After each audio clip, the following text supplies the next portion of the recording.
Welcome to another episode of Dinner Starts Here. Found another combine to ride in with Carl. Thanks for having me, Carl. Hey, no problem. Thanks for coming out. Well, you are here. We're combining corn. Yep. Because you work on a massive grain farm, at least massive for the scale of Ontario. Tell us a little bit about the farm. What's involved in the farm here? We grow corn, wheat, and we're actually a grower for DeKalb for their soybean seed and processor. So corn, wheat, soybeans, little bit of winter barley, just something we could throw some second crop beans on. We're up over 10,000 acres with a crew of 40 guys. Wow. 30 to 40 depending on the time of year. Wow, that's a big farm for Ontario. Yeah, I would say it's especially this area in Ontario, I'd say it's probably pretty big. And it's a family farm too. Yep. Which is, most people think big farms, corporate, big corporate operation. It's still a family, right? It is. Yep. So that's cool. So then, what made you want to come farm? You were saying earlier you've been 13 years working here on the farm. Yep. Why'd you decide you wanted to do that? I grew up on a farm that Dad ran, and the owner of this farm actually rented it for a while. So that's how I got hooked up here. But it's just I've always farmed, grew up with it. I like putting seed in the ground, watching it grow, and harvesting it. Right? Yeah. It's cool. It's cool that way. It's cool to do because you can see because you're on Twitter too and posting pictures, and some of the pictures you take of the sunset with the equipment in the foreground, and it looks cool. It looks like you enjoy it as much as those pictures. Yes. Yeah. Because you can't get a picture like that anywhere else. Yeah, that's cool. So then what are some of the jobs you do? Because obviously we're combining corn today, but that's only a few weeks you're doing that. What do you do the rest of the time? What are some of the other jobs you look after? Combine, work ground, plant, spray, spread fertilizer, run the grain elevator a little bit here and there when I'm not in the combine in the fall, and a little bit of everything. A little bit of everything. That must make it kind of interesting too, that the same day is not the same. Yeah. Like in the field, the operation is involved in, well, at least in this field, you've got 5 combines running at the same time as 5 grain buggies too? Yep. 5 and trucks 5. then come in and out. Yep. What happens to the corn after it leaves the field? This corn is going back to our elevator, and it's about 19% moisture, so we're running it through the dryer, running it down to 15. Oh, really? So you run it through a dryer, then what does it do? It's a tower dryer, so it looks like a big cylinder tube, and inside at the bottom there's a burner that burns at, I think this year is 169 degrees Fahrenheit or something. So on the outside it's like a double wall, so there's about a foot around the outside where the corn travels down, and there's a fan in the bottom that blows the heat up.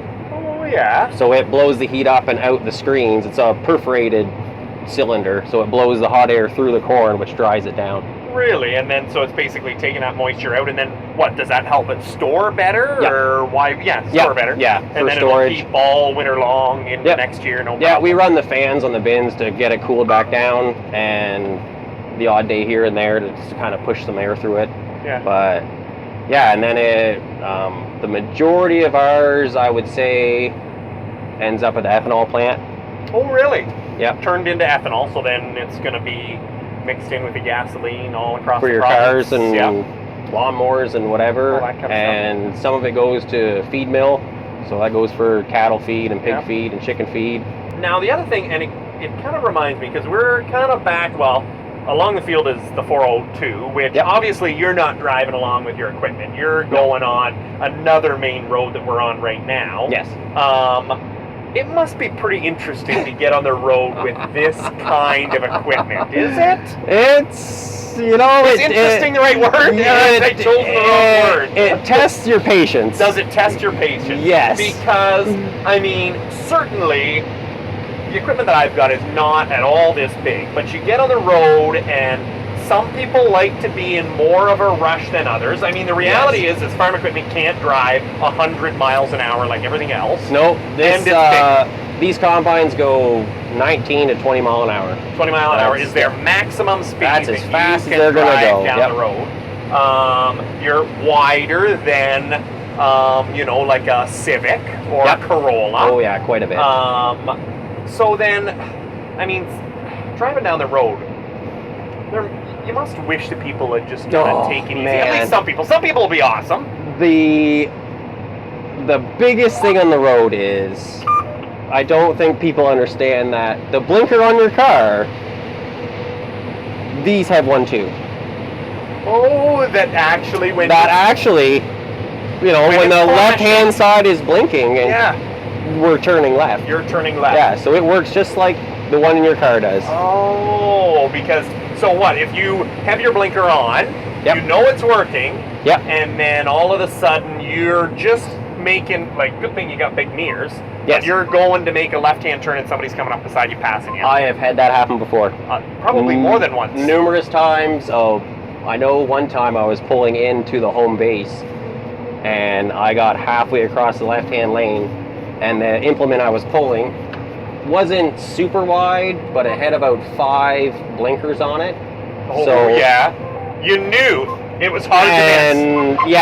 And that, the front weights of the tractor came, I wouldn't want my hand between them and where the car went around. No way. Yeah. And that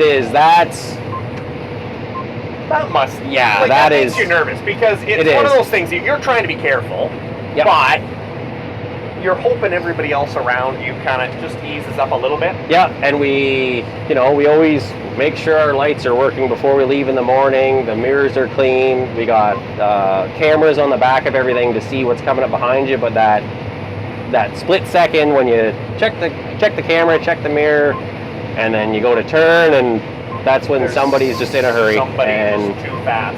That's a lot of the time. It's always farm equipment making a left-hand turn. I think that's when a lot of the accidents happen. It doesn't matter how fast you think you can get around. If you run into a piece of farm equipment, the farm equipment's going to win. And this is big, heavy. It's like stepping on a pot can, right? It is. So just have an eye. Yeah, like the old have an eye, right? Just watch where you're going. Go easy. And everybody gets home safe at night. Yeah. So and wave with all fingers. Wave with all fingers. People wave with one finger. I don't know what that's about. That's so weird. Yeah, I don't know. Yeah. I guess I'm number 1. As long as you keep telling yourself, Carl, then I'm sure that can be your new salute. If you ever see Carl on the highway, just give him the "you're number 1" sign. Thanks. Yeah. Oh, good deal. Well, thanks for the tour today, Carl. No problem. Thanks for stopping by.